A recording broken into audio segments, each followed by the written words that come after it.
2023년 봄, 벚꽃이 휘날리던 4월의 어느 날 박성기 씨는 마지막으로 회사 정문을 나섰다. 자동차 부품 조립 공장에서 38년을 일했다. 입사할 때는 40이었고 이제는 7순. 긴 시간 동안 손에 익은 기계 소리, 점심시간 동료들과 나누던 김치찌개 한 그릇, 야근할 때 들리던 라디오 뉴스까지 이젠 모두 추억 속으로 사라졌다. 퇴직식은 조촐했다. 작은 케이크 하나와 후배들이 써준 손편지. 공장장은 악수를 하며 이렇게 말했다.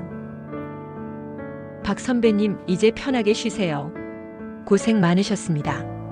그 말을 들은 순간 박성기 씨는 가슴 한켠이 먹먹해졌다. 그래, 이젠 정말 끝이구나. 퇴직 후 첫날 그는 알람 없이 눈을 떴다. 시계를 보니 오전 8시. 이 시간에 이불 안에 있다니. 평생 새벽 5시에 눈 뜨던 사람이었기에 어색했다. TV를 켜고 아침 뉴스를 봤다. 부동산 이야기, 정치 싸움, 날씨 뉴스. 그의 삶과는 크게 상관없는 이야기들. 아내는 아침밥을 차려주고 나서 곧장 마트로 나갔다. 당신 이제 좀 쉬어. 평생 일했잖아.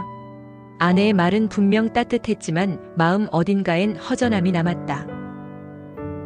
하루 종일 TV를 보며 시간을 때웠다. 정오 뉴스가 지나고 드라마 재방송이 끝나고 어느새 저녁 뉴스. 시간이 너무 느리게 흘렀다. 하루 이틀은 그럭저럭 괜찮았다. 쉬는 것도 익숙해지면 좋겠지. 하지만 시간이 갈수록 무언가 마음을 짓눌렀다. 셋째 날 그는 동네 공원을 걸었다. 벤치에 앉아 스마트폰을 꺼냈지만 연락할 사람이 없었다. 카카오톡 친구 목록엔 자식들, 손주들, 회사 후배 몇 명. 하지만 누군가에게 먼저 연락할 용기가 나지 않았다. 내가 이제 필요 없는 사람이 된 건가? 퇴직 이후 매일 같은 옷, 같은 방, 같은 정적. 심장은 뛰고 있지만 무언가 멈춘 것 같은 느낌. 세상은 분주하게 돌아가는데 자신만 홀로 멈춰 있는 기분이었다.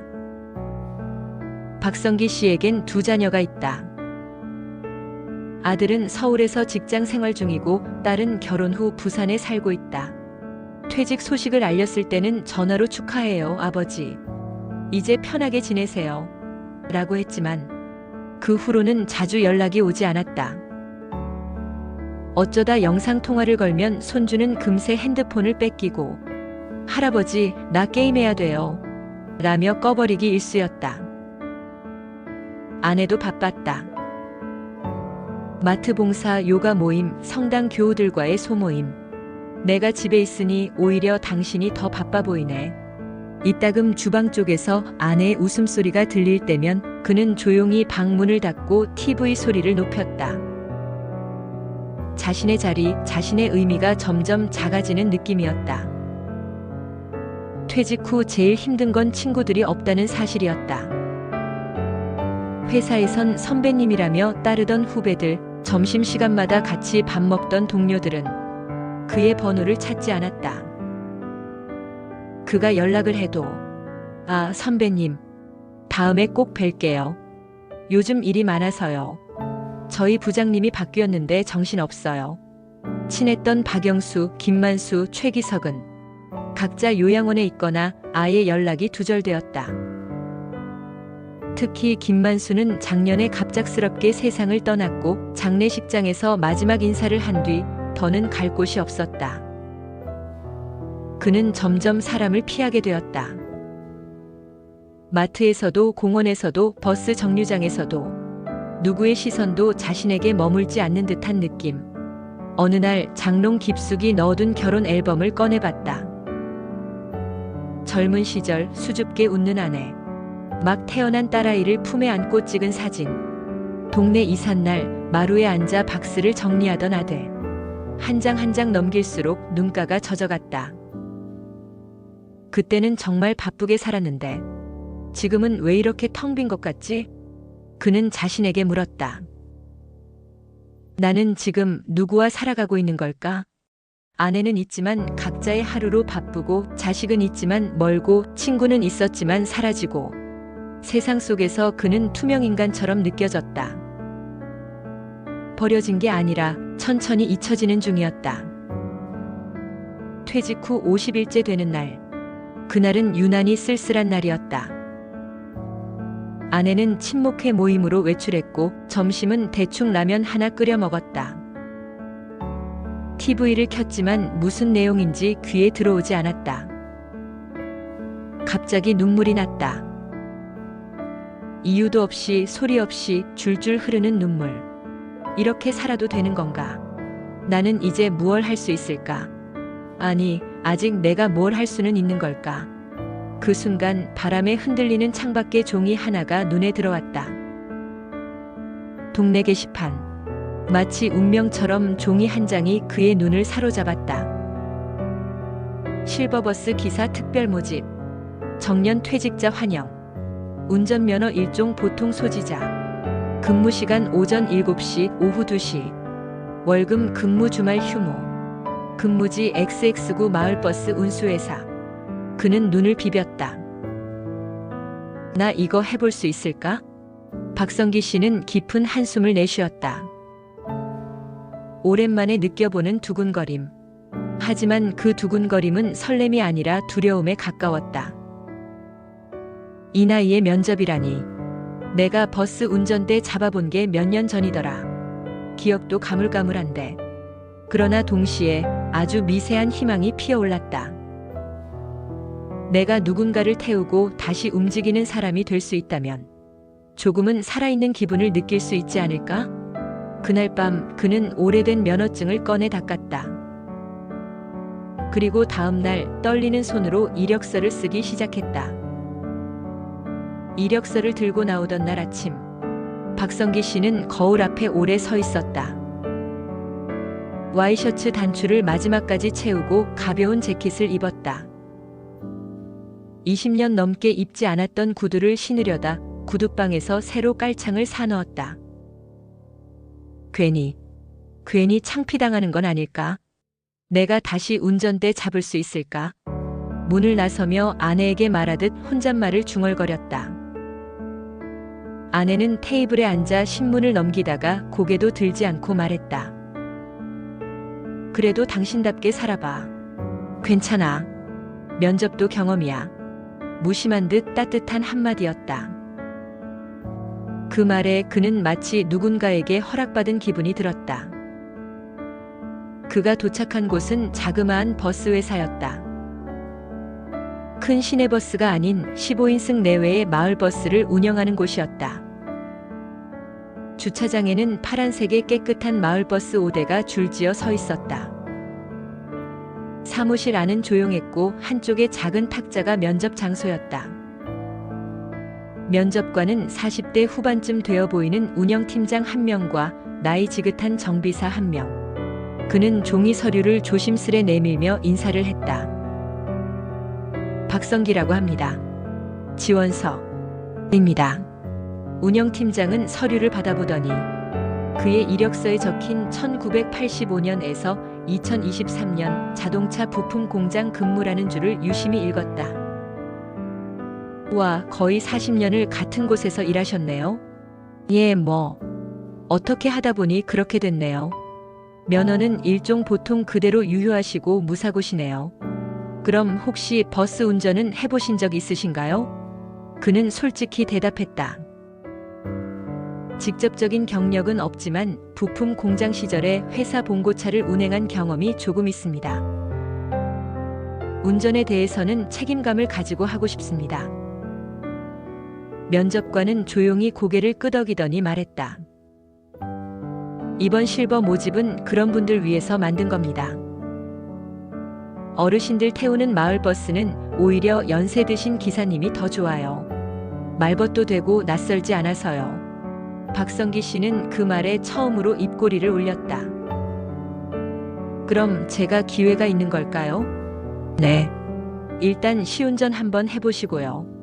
큰 문제 없으면 바로 투입 가능하십니다. 시운전은 예상보다 더 떨렸다.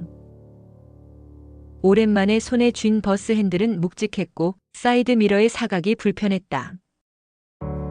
직진은 괜찮았지만 정류장 옆에 조심스레 붙이는 연습을 반복했다. 동승한 정비사는 이렇게 말했다. 천천히 하세요. 속도보다 중요한 건 승객들이 편안하다고 느끼는 겁니다. 그날 오후 그는 합격 통보를 받았다. 실제로 다음 주 월요일부터 오전 7시에서 오후 2시까지의 운행을 시작하게 된 것이다. 근무지는 2호선 루트입니다. 시장, 병원, 동사무소, 경로당을 도는 노선이에요. 다들 어르신들이 주 승객입니다. 집으로 돌아오는 길, 그는 정류장을 하나하나 지켜보았다. 평소 지나치던 이름 없는 거리들이 그날은 유난히 다정하게 다가왔다. 첫 출근 날, 그는 새벽 5시에 눈을 떴다. 잠을 설친 탓에 눈이 충혈되어 있었지만 마음만은 맑았다. 아내는 주방에서 조용히 말한다. 내가 도시락 싸줄게. 운전 중에 편의점 도시락 먹지 말고. 아니, 당신도 바쁠 텐데. 어제 새 구두 깔창 넣은 것도 내가 봤어. 당신 간만에 설렜구나. 박성기 씨는 웃지 못하고 고개만 끄덕였다. 어쩐지 눈물이 나올 것 같아서 그랬다. 첫 운행. 정류장에 멈추는 순간 문이 열리며 6명의 어르신이 올랐다. 평소처럼 묵묵히 타는가 했더니 그중 한 분이 박성기 씨를 보고 활짝 웃으며 말했다. 어이쿠, 오늘은 젊은 기사님이 아니네. 우리 또래 기사님이라니 마음이 편하네. 그 말에 버스 안에 잠깐 웃음이 퍼졌다. 박성기 씨는 어색하게 웃으며 말했다. 오늘이 첫날입니다. 부족하지만 잘 부탁드리겠습니다. 그리고 처음으로 핸들을 틀어 어르신 6명을 태우고 조심스레 도로 위를 달렸다. 그날 그는 아무 일 없이 한 바퀴를 돌았다. 한 사람은 병원 앞에서, 또 다른 사람은 시장에서, 어떤 분은 조용히 내리며 수고하이소하고 손을 흔들었다. 오후 2시, 첫 출근이 끝났다. 주차장에 버스를 세워놓고 사무실로 들어가자 운영팀장이 물었다. 어떠셨어요? 할만하신가요? 네. 긴장했는데 생각보다 사람들과 눈을 마주치는 일이 좋았습니다. 그날 집으로 돌아온 그는 현관문을 열며 아내에게 말했다. 나 오늘 처음으로 누군가에게 웃음받았어. 내가 웃게 만든 것 같더라. 아내는 그저 고개를 끄덕이며 말했다. 당신 이제 매일 바쁘겠네. 좋겠다. 며칠 후 그는 조금씩 익숙해졌다. 정류장마다 기다리는 얼굴이 생겼다. 아침마다 같은 자리에 서 있는 할머니, 다리 불편한 어르신, 시장에 가는 손주 보러 가는 분들. 그는 그들의 이름을 모르지만 매일 눈으로 인사하며 그들의 인생을 함께 나르는 중이었다.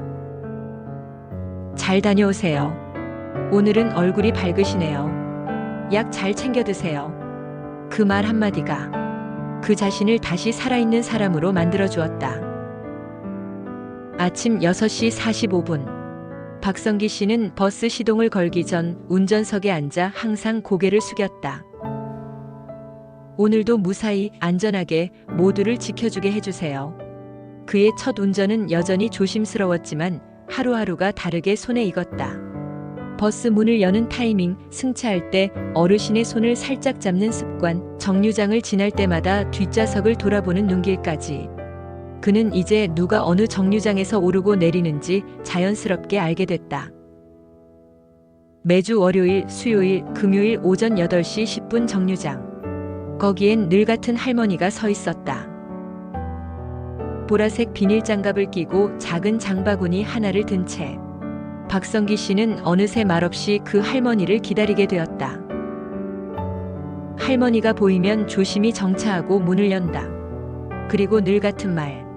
병원 가시는 날이죠? 아이고 기사 양반. 오늘도 기억했네. 나 이제 기사님 덕에 늦을 일은 없어요.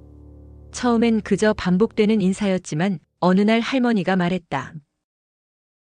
나 혼자 병원 갈 때마다 무서웠거든요. 기사님처럼 말 걸어주는 사람 한 명만 있어도 그날 하루가 좀 살만해져요. 그 말에 박성기 씨는 마음이 뭉클해졌다. 그는 몰랐던 것이다. 자신의 하루 일과가 누군가에겐 삶의 위안이 될 수 있다는 것을. 목요일 아침, 하얀 카디건에 챙이 큰 모자를 쓰신 할아버지가 탄다. 버스에 오르며 손에 든 봉투를 흔들며 말씀하신다. 이거 말이야, 손주 줄 장난감이야. 요 녀석 생일인데 내가 직접 챙겨야지. 한 번은 박성기 씨가 조심스레 물었다. 손주는 몇 살이에요? 이제 6. 말도 잘하고 그림도 그리고 내 얼굴 닮았다니까 그렇게 귀여울 수가 없어. 그의 눈엔 자식처럼 자랑스러움이 가득했다. 그리고 그런 표정을 보는 것만으로도 박성기 씨는 웃게 됐다. 이 사람도 나처럼 손주 자랑하는 게 낙이구나. 그날 이후로 두 사람은 묘한 유대감을 나눴다. 버스에서 내릴 때마다 할아버지는 말했다. 기사님도 손주 자랑 한번 해보시지. 그럴 날이 또 오겠지요. 지금은 보고 싶은 날이 더 많습니다. 서로를 전혀 모르는 사이였지만 그 짧은 대화 속엔 나이 든 사람들끼리만 나눌 수 있는 위로가 담겨 있었다. 한 번은 10살쯤 된 아이가 혼자 버스를 탔다. 학교 가는 길이었는데 옆에 누군가 앉기를 기다리는 듯 자꾸 두리번거렸다. 박성기 씨는 거울로 그 모습을 지켜보다가 조심스레 물었다. 혼자 타는 거니? 네. 엄마는 일해서 바빠요. 학교 잘 다녀오고 차 조심하고. 그 말에 아이는 살짝 웃더니 아저씨, 할아버지 같아요. 우리 할아버지도 나한테 꼭 그렇게 말하거든요. 그날 이후 박성기 씨는 아이를 볼 때마다 의자에 앉을 때까지 지켜보곤 했다. 누군가에겐 그저 기사 아저씨였지만 누군가에겐 혼자 가는 길의 보호자였던 것이다. 장날이면 짐이 많은 할머니들이 탄다. 박성기 씨는 언제부턴가 버스 뒤편에 작은 상자와 고무줄을 준비해 두었다. 이건 기사님이 손수 준비하신 거예요? 네. 봉지 흘리시면 위험하잖아요. 비 오는 날 우산을 펴기 어려운 할머니가 문 앞에서 망설인다. 박성기 씨가 조용히 내려와 우산을 펼쳐준다. 아이고, 기사님. 이런 거 해도 되나? 마을버스니까요. 우리가 서로 돕는 버스입니다. 경로당에서 돌아오는 시간, 버스 안에선 시끌벅적한 이야기꽃이 핀다. 건강검진 이야기, 사위 자랑, 시금치가 얼마나 올랐는지. 그 사이 박성기 씨는 눈을 맞추며 고개를 끄덕인다. 그것만으로도 그들은 내 이야기를 들어주는 사람이 있다는 걸 느낀다. 가끔은 그저 간단한 인사 한마디. 다녀오셨어요? 오늘 얼굴 좋아 보이시네요. 약 봉투는 꼭 챙기셨어요? 그 말들이 별것 아닐 수도 있다. 하지만 어르신들에겐 그 한마디가 자신이 누군가에게 기억되는 존재라는 증거가 된다. 한 할머니는 그렇게 말했다. 이 나이 되면 이름 불러주는 사람 하나 없어요. 근데 기사 양반은 나를 알아봐 주잖아요. 그거면 됐지 뭐. 그 말을 듣던 날 박성기 씨는 운전석에서 손을 꼭 쥐었다. 눈물이 날까봐 말을 잇지 못했다. 오후 2시 반. 하루 운행을 마치고 돌아오는 길, 버스 안에 사람은 없지만 그의 마음은 채워져 있었다. 그는 깨달았다. 사람을 태우는 일은 그 사람의 인생 일부를 함께 나르는 일이다. 어쩌면 이 버스는 시간을 거슬러 과거의 나를 만나게도 해주고 한 번도 몰랐던 타인의 인생을 살짝 엿보게도 해준다. 버스 좌석 뒷면에 작고 네모난 종이가 붙어 있었다. 누군가 볼펜으로 꾹꾹 눌러 쓴 글씨. 기사님, 항상 따뜻한 인사 감사해요. 당신의 말 한마디에 하루가 다르게 시작됩니다. 누가 썼는지는 알 수 없었다. 하지만 그 짧은 문장 하나에 그는 자신이 살아있다는 것을 다시 확인했다. 그날 밤 그는 노트를 펼쳐 한 문장을 적었다. 나는 누군가의 하루를 움직이는 사람이다. 다시 그는 자신을 인정하기 시작했다. 세상이 그를 잊어도 이 작은 버스 안에서는 누군가의 하루를 바꾸는 사람. 그것이면 충분했다. 박성기 씨가 버스 운전대를 잡은 지도 벌써 몇 개월이 지나 있었다. 하루하루가 지나면서 그의 눈에는 익숙한 얼굴들이 생겨났고 그 얼굴들 뒤에 숨겨진 사연들이 조금씩 마음속에 자리 잡고 있었다. 어르신들의 손에 들린 검은 약봉지, 손주에게 줄 것이라며 꼬깃꼬깃한 봉투를 꺼내 드는 할머니, 늘 혼잣말을 하며 타는 할아버지, 말을 아끼는 중년 남성까지 그들은 말이 없었지만 매일 정해진 시간에 같은 버스를 타고 익숙한 듯 자리로 향했다. 그날도 그는 어김없이 아침 7시 첫 차를 몰고 있었다. 바깥은 가을이 한창이었고 창밖으로 바람이 낙엽을 몰고 다녔다. 첫 번째 정류장에서 늘 조용히 탑승하던 80대 중반쯤으로 보이는 할머니가 올라탔다. 작은 키에 휠체어를 반쯤 접어 안고 있는 모습은 안쓰럽고도 대견했다. 그녀는 인사 한마디 없이 조용히 창가에 앉아 병원 앞 정류장에서 항상 내렸다. 박성기 씨는 그 조용한 탑승을 매일 반복해서 보았고 어느 순간 익숙해졌지만 오늘은 무언가 달랐다. 그날은 병원 앞에 다다랐을 때 할머니가 일어나 그의 앞까지 걸어왔다. 손에는 작은 흰 봉투 하나가 쥐어져 있었다. 기사 양반, 이거 받아줘요. 박성기 씨는 어리둥절한 표정으로 봉투를 받아들었다. 할머니는 짧게 미소 지으며 말을 이었다. 오늘이 마지막 일지도 몰라서 그냥 고맙단 인사예요. 그 말을 끝으로 그녀는 천천히 버스에서 내렸다. 그의 손엔 여전히 봉투가 남아 있었다. 버스 안은 조용했고 정류장을 지나 다시 도로에 들어서자 박성기 씨는 신호대기 중에 살며시 봉투를 열어보았다. 깔끔한 글씨가 적힌 편지 한 장이 들어 있었다. 그 편지에는 이렇게 적혀 있었다. 박 기사님께, 저는 올해로 86입니다. 몇 달 전 제 남편이 세상을 떠났습니다. 반백년을 함께 살았던 사람이었는데 그가 떠난 후 저는 마치 그림자처럼 살고 있었습니다. 무기력하고 외로웠고 숨 쉬는 것도 힘들더군요. 그러다 어느 날부터인가 버스를 타기 시작했어요. 처음엔 단지 병원 가는 수단이었지만 어느 순간부터는 기사님의 좋은 하루 되세요라는 인사 한마디를 들으려고 버스를 기다리게 되더군요. 아무것도 아닌 말 한마디였지만 그 한마디가 제게는 하루의 위로였어요. 살아야겠다고 한 번 더 웃어보자고 마음먹게 해주었어요. 말도 못하고 늘 조용히 있었지만 기사님 정말 고마웠습니다. 오늘이 마지막 일지 모릅니다. 건강이 좋지 않아서요. 그래서 꼭 인사를 드리고 싶었어요. 당신은 그저 운전하는 사람이 아닙니다. 저 같은 노인의 하루를 움직이는 분입니다. 정말 감사합니다. 그 편지를 다 읽은 순간 박성기 씨는 운전석에서 고개를 떨구었다. 갑작스럽게 북받치는 감정을 억누를 수 없었다. 그의 손끝이 떨리고 눈가가 뜨거워졌다. 거친 숨을 한 번 내쉬며 고개를 들었지만 앞이 뿌옇게 보였다. 그 편지에는 삶에 지쳐있던 한 사람이 그의 한마디로 어떻게 다시 하루를 버텼는지가 고스란히 담겨 있었다. 그는 한참을 그렇게 앉아 있었다. 뒤에서 승객이 말을 걸었지만 그는 손을 들어 잠깐 기다려달라는 표시만 했다. 이 감정을 말로 다 설명할 수는 없었다. 그저 가슴 한켠이 먹먹했고 그동안 지나쳤던 사람들의 무게가 느껴졌다. 버스는 다시 천천히 움직이기 시작했다. 그날 이후 박성기 씨는 변했다.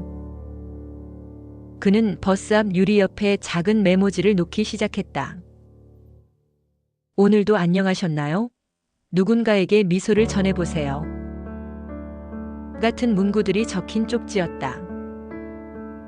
어떤 날은 그가 직접 손으로 적었고 어떤 날은 승객 중 누군가가 붙여두고 가기도 했다. 그 쪽지는 곧 정류장 메시지로 바뀌었다. 하루는 어떤 아주머니가 기사님, 저도 하나 써도 될까요? 하며 종이에 엄마 나 잘 지내고 있어요 라고 적어 붙이고 갔다. 또 어떤 날은 초등학생이 할머니 사랑해요 라고 쓴 메모를 남겼다. 그 메모들은 정류장을 지나는 사람들에게 따뜻한 안부를 건네는 창이 되었다. 버스를 타는 사람들 대부분은 여전히 말이 없었지만 그 쪽지를 바라보며 슬며시 웃는 얼굴들이 하나둘 늘어났다. 박성기 씨는 매일 아침 버스를 정비하며 그 쪽지들을 새로 붙이고 낡은 쪽지를 떼어내며 마음을 다듬었다. 이제 그는 단지 운전기사가 아니었다. 사람들의 마음을 실어 나르고 위로를 전하고 하루를 따뜻하게 시작하게 해주는 버스 위의 친구가 되어가고 있었다. 편지를 건넨 할머니는 그 이후 한동안 보이지 않았다.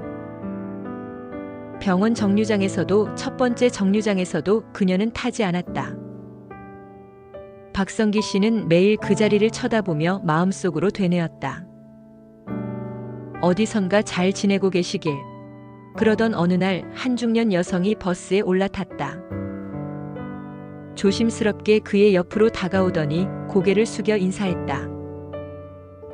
기사님, 어머니가 많이 감사하다고 전해달라고 하셨어요. 그는 그녀의 얼굴을 보며 순간 모든 퍼즐이 맞춰지는 듯한 느낌을 받았다. 아, 그 늘 조용히 타시던. 여성은 고개를 끄덕이며 눈시울을 붉혔다. 어머니가 마지막까지 기사님 이야기를 하셨어요. 그분 덕분에 힘이 났다고 꼭 전해드리고 싶었어요. 그는 아무 말도 하지 못한 채 그저 고개를 숙였다. 눈시울이 붉어졌다. 그 어떤 감사 인사보다 이 짧은 말이 그의 가슴을 깊이 울렸다. 겨울이 왔다. 눈발이 흩날리는 아침, 버스 창문엔 하얗게 서리가 끼어 있었다. 박성기 씨는 출근길에 장갑을 끼며 미소를 지었다. 어느덧 마을버스 기사 생활 2년 차. 예전 같았으면 이 시간엔 이불 속에서 텔레비전을 보고 있었겠지만 지금은 마을 사람들을 태우러 나가는 이 시간이 하루 중 가장 설렌다. 정류장마다 기다리는 얼굴들이 반갑다. 박 기사님 손 시려요? 라고 먼저 묻는 할머니, 우리 오늘 병원 가는 날이에요. 라고 말하는 어르신 부부. 누군가는 손주를 보러 가고 누군가는 동창 모임에 나선다. 그렇게 각자의 목적지를 향하는 사람들을 박성기 씨는 조용히 지켜보며 운전한다. 그의 하루는 이제 단순히 버스를 운전하는 일이 아니다. 마음을 실어 나르고 위로를 나누는 여정이다. 3개월 전 박성기 씨는 정류장 한편에 작은 코르크판을 붙였다. 손으로 쓴 글씨로 함께 안부를 전해요라는 문구를 적고 작은 메모지를 끼워뒀다. 처음엔 아무도 관심을 가지지 않았다. 그러나 일주일쯤 지난 어느 날 누군가 오늘 날씨 춥네요. 모두 감기 조심하세요. 라는 짧은 메모를 붙였다. 그 다음 날엔 어제 웃으신 기사님 덕분에 저도 웃었습니다. 라는 글이 붙었고 또 다른 날엔 지나가던 여학생이 할머니 손을 잡아드리는 걸 봤어요. 감동이었어요. 라는 따뜻한 목격담이 올라왔다. 하나둘 쪽지가 늘어나면서 사람들의 마음도 달라졌다. 박성기 씨는 정류장을 지나갈 때마다 사람들이 그 게시판 앞에 서서 웃으며 읽는 모습을 보았다. 손으로 쓴 글씨들이지만 그 안엔 진심이 담겨 있었고 사람들은 그 진심에 다시 마음을 열었다. 어느 날 한 중년 여성이 그 앞에 서서 울고 있었다. 그는 조심스럽게 다가가 괜찮냐고 물었고 그녀는 며칠 전 돌아가신 어머니가 항상 이 버스를 타셨거든요. 게시판 글 중에 하얀 모자 쓰신 할머니, 요즘 안 보이시네요 란 글을 보고 엄마 생각이 났어요 라고 말했다. 그녀는 조용히 자신의 쪽지를 남겼다. 엄마, 그동안 고마웠어요. 매일 이 길을 지나며 엄마의 발자국을 떠올릴게요. 박성기 씨는 그 쪽지를 유리창 너머로 한참 바라봤다. 눈가가 뜨거워졌다. 그날 오후 익숙한 노인 한 분이 탔다. 그녀는 작은 봉투를 다시 내밀었다. 기사님, 그때 그 편지 기억하시지요? 그럼요, 덕분에 제가 더 열심히 살게 됐죠. 이번엔 제가 아니라 제 친구가 쓴 편지예요. 그 사람도 요즘 많이 힘들어 하거든요. 근데 게시판 글 보고 살아볼 힘이 난다고 해서요. 그래서 제가 대신 전달해달라고 했어요. 편지에는 이렇게 적혀 있었다. 매일 타는 마을버스에서 사람 냄새를 느껴요. 말없이 건네는 인사와 눈맞춤 그리고 웃음. 버스가 아니라 위로를 타고 있는 것 같아요. 기사님 고맙습니다. 박성기 씨는 또 눈물을 참지 못했다. 그가 운전하는 건 단순한 교통수단이 아니었다. 사람과 사람을 이어주는 온기의 통로였다. 이후 마을버스는 조금씩 달라졌다. 그가 마련한 쪽지 게시판은 지역 신문에도 소개되었고 학교에서는 아이들이 쪽지를 쓰는 수업을 진행했다. 초등학생들이 쓴 쪽지엔 이런 글이 있었다. 박 기사님이 우리 할머니 이름 불러주셔서 좋아했어요. 버스 기사님은 진짜 슈퍼맨 같아요. 매일 사람들을 행복하게 해주니까요. 그리고 어느 날 서울시에서 연락이 왔다. 고령층 정서 지원 프로젝트의 일환으로 박성기 씨의 사례가 선정된 것이다. 작은 시상식이 열렸고 그는 상패를 받으며 말했다. 이 상은 제 것이 아닙니다. 매일 버스를 타며 서로에게 손 흔들어주고 웃어주는 우리 동네 어르신들, 그리고 쪽지를 붙여주신 모든 분들 덕분입니다. 저는 그저 운전대 앞에 앉은 사람일 뿐이에요. 시간이 흘러도 그의 하루는 변함없다. 아침 6시 30분 첫 운행. 출근길 학생들, 병원 가는 어르신들, 시장 가는 아주머니들, 그리고 가끔은 멀리서 온 여행객까지. 그 중에도 늘 박성기 씨와 눈을 맞추며 기사님, 오늘도 고맙습니다라고 말하는 단골 승객이 있다. 그는 그 인사 한마디에 다시 하루를 살아갈 힘을 얻는다. 정류장을 지나며 그는 쪽지 게시판을 흘낏 본다. 오늘은 어떤 글이 붙어 있을까? 우리 동네엔 박성기 기사님이 계십니다. 그래서 마음이 따뜻합니다. 그는 고개를 끄덕이며 조용히 시동을 건다. 그리고 스스로 되뇌인다. 나는 여전히 누군가를 움직이는 사람이다. 누군가의 하루를 따뜻하게 바꿀 수 있는 건 거창한 말도 큰 돈도 아닙니다.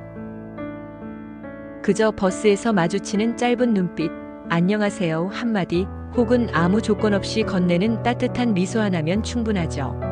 70세에 다시 운전대를 잡은 박성기 씨는 이제 알게 됐습니다. 나이 들미 끝이 아니라 누군가에게는 새로운 시작이 될 수 있다는 것을요. 은퇴 후에도 우리는 여전히 누군가의 하루를 움직이는 사람입니다.